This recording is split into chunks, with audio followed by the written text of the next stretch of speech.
Do you ever feel like a fraud? Like you're not good enough even though you've achieved great things?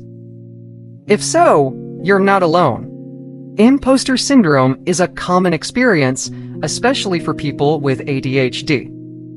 In this video, I'll share some tips on how to cope with imposter syndrome and embrace your strengths even if you have ADHD.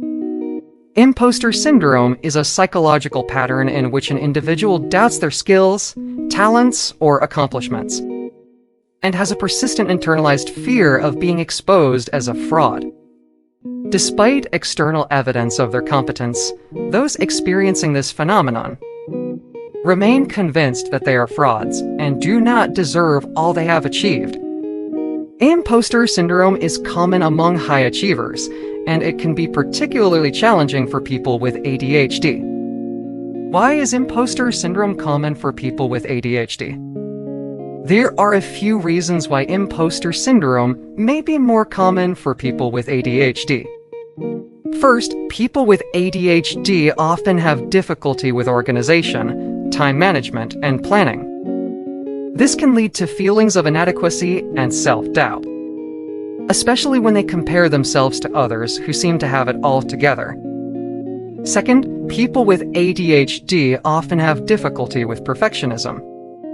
They may set unrealistic expectations for themselves and feel like they're never good enough. This can lead to imposter syndrome, even when they achieve great things.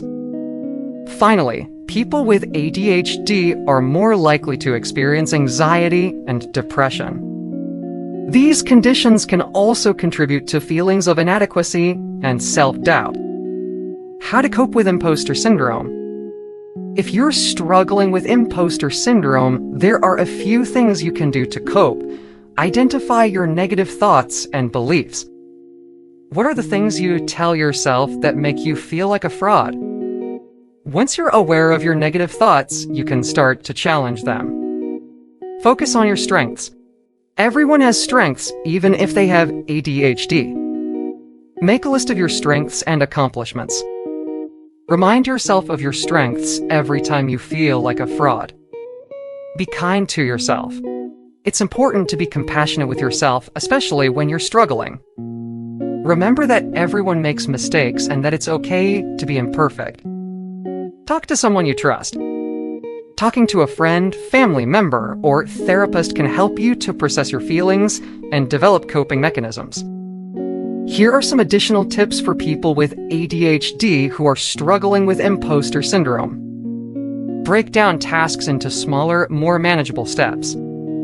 This can help you to stay organized and avoid feeling overwhelmed. Set realistic expectations for yourself. Don't try to be perfect. Instead, focus on doing your best. Take breaks when you need them. Don't push yourself too hard.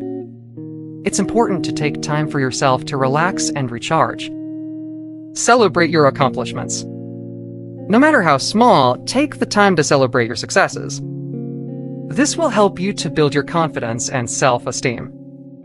Conclusion: imposter syndrome is a common experience, especially for people with ADHD.